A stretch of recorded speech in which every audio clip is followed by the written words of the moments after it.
So a little bit of a project update. I've gotten the conversion kit, gel boss conversion kit in for the aap-01, for the C to be literal, but it's the same, only the barrel length is different. I got two magazines, one magazine was in the kit, and I will go in more detail about that kit itself at the end of the video, but more on the project itself. I managed to get some other parts as well, at least I could order them with a bit of a reasonable price. That will be for the P1 mainly, so the barrel of that one, the feed lips of the magazine of that model, and some other parts that are relevant for the project. That way I can kind of cross-reference it from this AP model and kind of make a judgment what would be a baseline to go with, or at the very least make an AP model and a P1 model.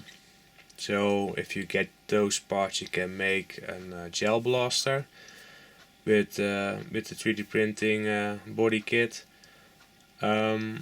There are also some older nozzles that I got probably most likely get my hands on. I'm still in the process of getting my hands on those. That will be for the VTech model nozzle, so there will be also ArmorWorks. I think it looks like it's an Tokyo Marui style, probably an APS nozzle, but it's not really labeled clearly, so maybe it's something else, we will see. But once all those parts get in, then I will be really focused on making the project, so that will take a while. There's also something else coming up that makes it delay a little bit. But for what I've looked at, this kit at least, it's pretty easy to do. To make this AP edition, I only really have to make a new barrel adapter, so it can, and the rest of the build is the same as from the airsoft model. So it is possible to do, but just for me to kind of make a good baseline and focus on good tolerances, I kind of want to wait and check, just to get the tolerances right. I kind of want to check it with the other parts, kind of see how the standard is. I also have this gearbox from the UNW P90 thing. With that one you can see it got a rubberized tip, so it's more gentle probably on the BBs. But I'm not going to do anything with an electronic gearbox, but the barrel is the same outer diameter, so it may be not good for me to have as a reference, so that's why I put it on the side with the other parts. Maybe I can kind of do something with it.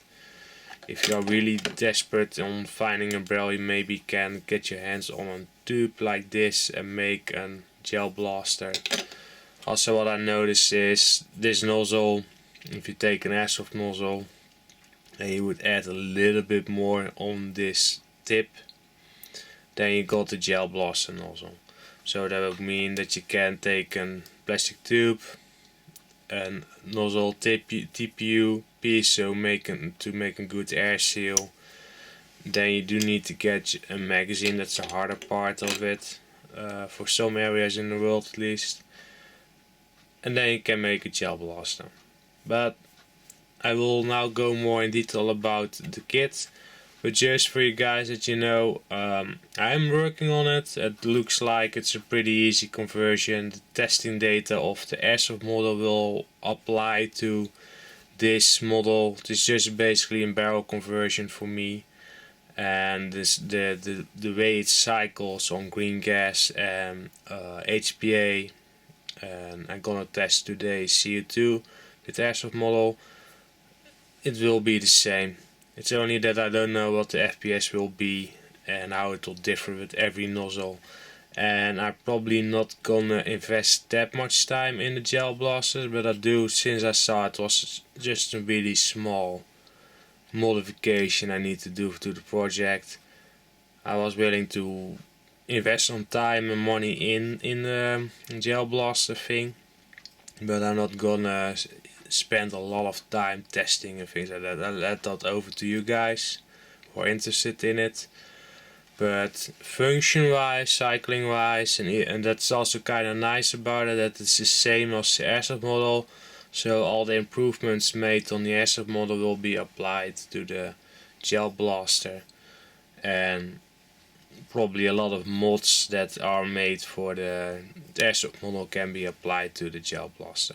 So about the magazine itself from Action Army. The box clearly labels gel magazine, so that's the thing to really look out for, that you get the right magazine. Let's say in a world where maybe gel blasters are getting more popular and an airsoft store is selling airsoft and gel soft or gel blaster stuff, it gets really easy to confuse it, so it's good that they market pretty well on the box that it's a gel blaster.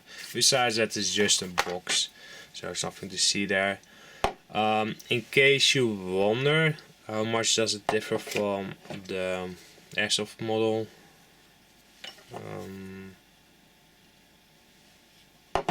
this is the airsoft model. So the base plate is normally the same. This is a custom one that I 3D printed.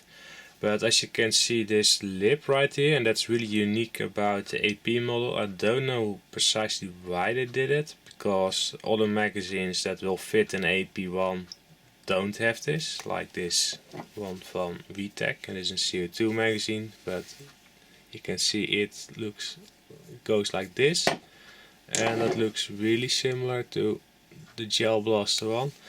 And for some reason with the airsoft model from AP they added lip, but besides that, outer pins it's quite the same. You can see the valve looks also pretty much the same. It probably is also the same on the inside. The magazine rubber, it's the same piece.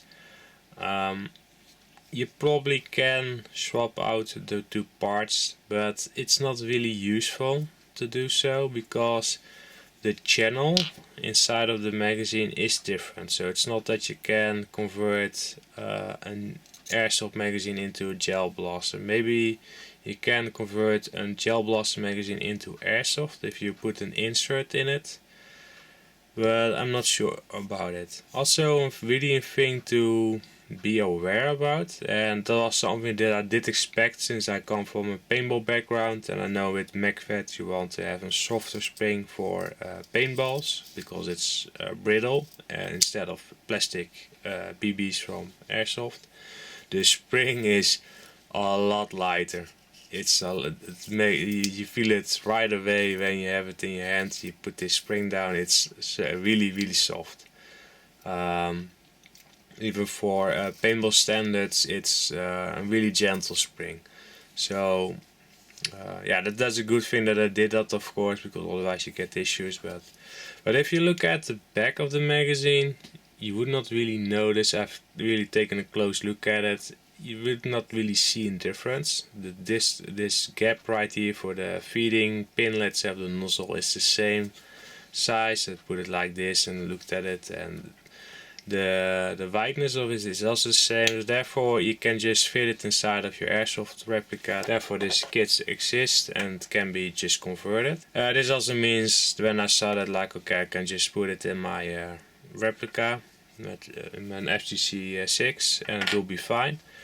But there will be labels on there like gel on the side. It got the word gel. The airsoft one doesn't have any words on it.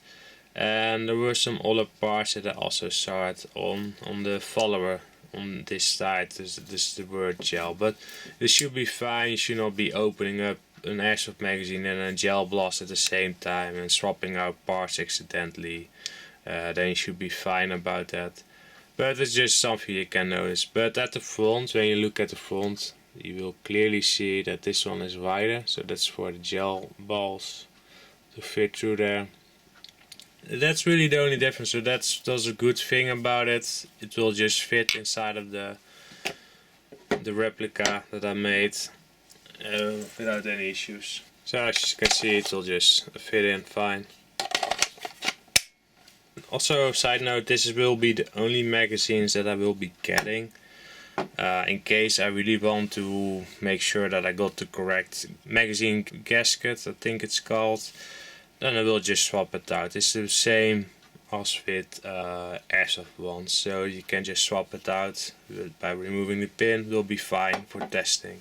Based on all the magazines I have for airsoft, all the different brands, it shouldn't be proportionally the same, so it should not matter to put a VTech nozzle on this or the P1, especially when it in my testing at least it doesn't matter if it is a flat gasket or the curved one, but with that one I can take the curved gasket on there. Then the nozzle itself, it's a drop-in piece that you can understand from the kit, so you would expect that it's the same size. But with some nozzles I've seen on pictures that then this feeding pin it's wider, but with AP1 they kept it the same. For gel blasting that would mean that this is kinda a pointy, there's less surface areas on that gel ball, so it's more easy to maybe break the gel ball. That's why the other ones would make it wider, so that's in a way should be smarter than this same sized airsoft pin. But the main difference, and that's also what I kind of saw on pictures, was this tip right here. It's just this tip, this one is from an airsoft model, it's the same shape as the official one, let's call it like this. It's really this thing is really a little bit wider on the gel soft one. The inner diameter on this one is even larger because it's an upgrade part. Probably when I take the original out, it's probably the same size as this one. Or maybe they wanted to reduce the airflow a little bit by making it slightly more narrow on the inside. That's also a possibility. But besides that, it's the same part, so that's not a hard thing for me to convert into the gel blaster. Then you got this piece. This is normally that you would drop in your AP. Normally with an AP airsoft model there will be here some gear so you can adjust the hop-up system, but in this model there's no hop-up system. Also the reason why this part is more narrow is probably got something to do with the thread adapter on the AP, to make a little bit more room for the plastic, let's say to have more material right there. Otherwise it's not really a reason to make it more narrow. Most belts I see are just straight and some grooves in there, probably for some mounting possibilities, but besides that it's pretty much the same. So yeah, it's just attached with 4 screws. I will be loosening those and show you the inside. So that is the housing basically for the barrel and the bucking. This one is just a slide-on piece. I think the other ones I've seen are probably more kinda just touching the barrel, because I've not really seen a shape like this going on. Or maybe those barrels are more narrow to begin with and it will slide on like this, like the same. But with that said, I've also seen that those barrels will have like this piece and shape to align it.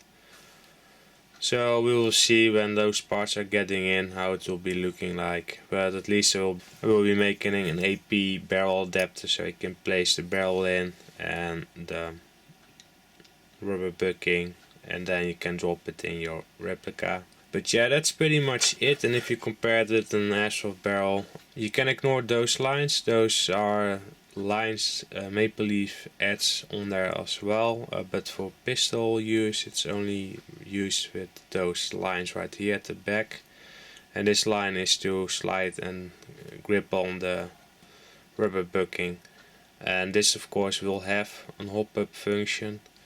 It's probably to get it in the same size as a replica. You cannot do that because it gets too narrow, let's say. I can look if I can make my 3D printed hop-up units kind of work like an hot pump, but this is maybe too thick to really press in. By the feel of it, it is just too tight, too hard to really press in. Maybe if I can do it with my TPU printed bookings, that I can make something work, but therefore that's the reason why I kind of wait and kind of see my options, what I have to work with and what I can use, things like that. But yeah, that's pretty much it. You can see the barrel is thicker. How it will compare with the other barrels, we'll see. That is not a hard thing to get inside of this. So the magazine portion is already okay, the nozzle portion is already okay, because a lot of the nozzles are already compatible with my bolt options that I have. So only the P1 is probably very close to a Tokyo Marui one, but I've seen it uses normally 2 springs, and I have one nozzle like that as well, but I never made a bolt for it. But anyways, that is a pretty easy conversion to make. Then it's only a matter of making a hop-up unit or barrel adapter to slide in right there, and make some outer barrels that go over the inner barrel of the gel blaster. So it's not a lot of work, but updating the manual to make it a gel soft one, that will probably, for my sake, take a lot of time and energy. But besides that, it looks to be a doable project, but again I will be focusing for now because I have to wait on other things that will also affect the gel blaster to make it even better, to give you some more options like the 3D printed nozzle, things like that. But to be clear, the next video will probably take a while that I will be talking about this project, but again it is because I'm waiting on parts, and I'm not gonna make a video every time I get some parts in. You get the general picture right now, then it's just a matter of waiting, and when I got the time for it to work on it, I will be working on it. And then you'll probably see in a release video for it, and then when it's ready. But yeah, that's pretty much it. Oh, maybe a good thing to note as well, because it's a pretty easy conversion, will probably be the BL edition, the H model, and the FA when it's because I want to update FA a little bit. When that update is ready, it's pretty easy to make this also for the FA model. So you got those 3 options. I will probably not go there and make it also the Springer edition. Maybe later if there is really a request for it, but the Springer is not really that great of a model, it doesn't shoot really hard. Maybe that's something you want for a gel blast to let's say it's more that, at least that model more for children and have more fun, light-hearted fun, let's say. So I can make it. It should not be that hard to make that edition, but it does involve me making a 3D printed Springer magazine for gel blasting and test that. Make the adjust the bolt a little bit for that model. We will see. It's probably mostly the magazine that I'm kinda not so into to redesign, but yeah, we will see. It depends a little bit on feedback on that, if there is a demand for that or not, and if I'm in the mood to do so. That's also an important thing. Yeah, that's pretty much it, and see you guys next time.